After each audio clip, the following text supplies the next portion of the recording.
Jangan lupa like, komen, dan subscribe channel YouTube TVRI Bengkulu, serta nyalakan lonceng notifikasinya.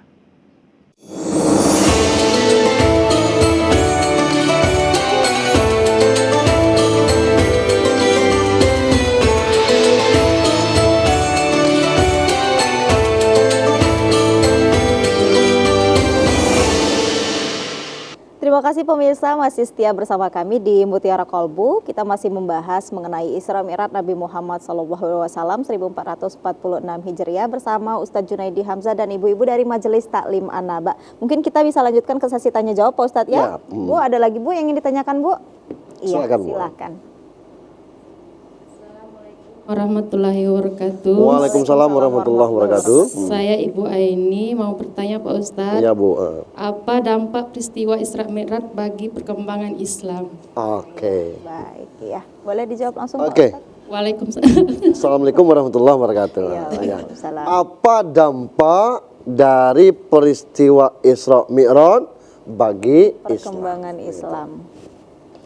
Nah, tadi kita sudah menggambarkan bahwa Isra Mi'raj ini peristiwa yang luar biasa. Nah, karena dia peristiwa yang luar biasa, maka menjadi catatan sejarah dan itu mukjizat bagi Rasulullah sallallahu alaihi wasallam.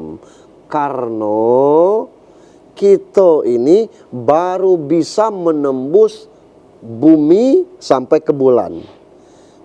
Dan ada penelitian tentang di Mars. Macam mana ada kehidupan di situ ada.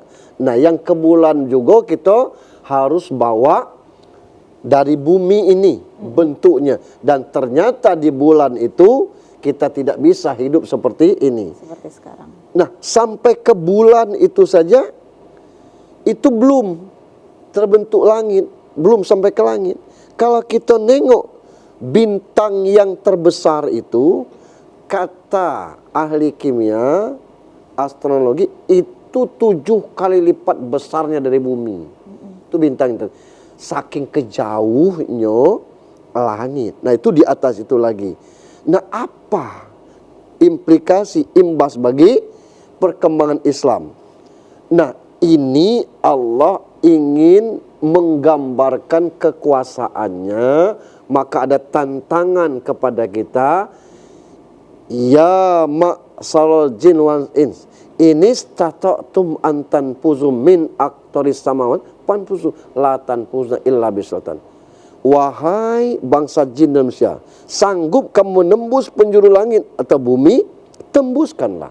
Kamu tidak akan sanggup kecuali dengan sultan. Berangkat dari peristiwa itu dan dengan digandengkan dengan ayat-ayat yang ada, ternyata kalau kita nengok kondisi sekarang ini, justru yang kaya itu orang yang menguasai teknologi langit. Iya. Apa teknologi langit? Seperti aplikasi-aplikasi untuk yang online. Iya. Berapa banyak ibu yang punya akun TikTok? Itu kan teknologi langit. Dari mana ini berangkat? Dari pemikiran-pemikiran tentang macam mana Rasul bisa sampai ke atas tu. Apa ada di atas tu? Muncullah teknologi satelit, muncullah teknologi internet yang kita cuma bisa makai saja. Dan ini tentu bukan saja umat Islam yang menikmati, seluruhnya terimbas. Apa manfaat bagi kita?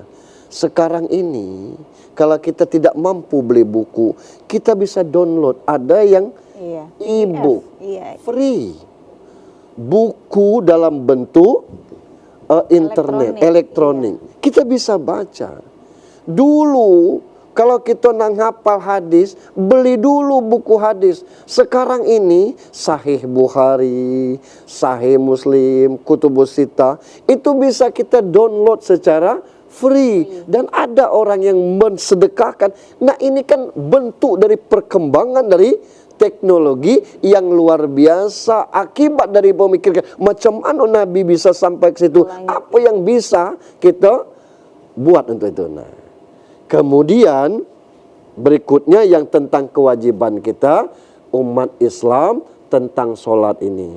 Betapa orang kalau menyadari sholat itu imbasnya bagi kita. Kan sholat itu 3 cuman.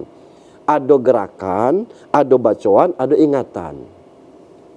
Nah, yang bacaan ini makin panjang bacaannya, makin besar pahalonyo. Bacaan itu terkait dengan pahalo.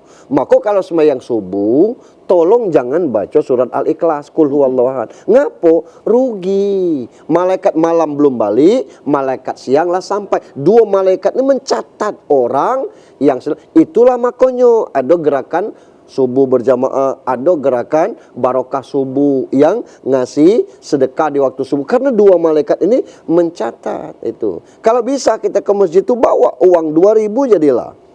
Masukkan ke celengan masjid atau sedekahkan kepada siapa saja. Yang 2.000 itu dicatat oleh malaikat. Nah, ini imbasnya. Nah, bacaan subuh ini tadi, sholat apa baik, semakin panjang kita baca. Nah, kita semakin panjang bacaan iman, semakin habis jamaahnya. Ngapo? Litak semakin itu panjangnya. Nah, itu kita. Yang kedua, ingatan itu berkait dengan akhlak.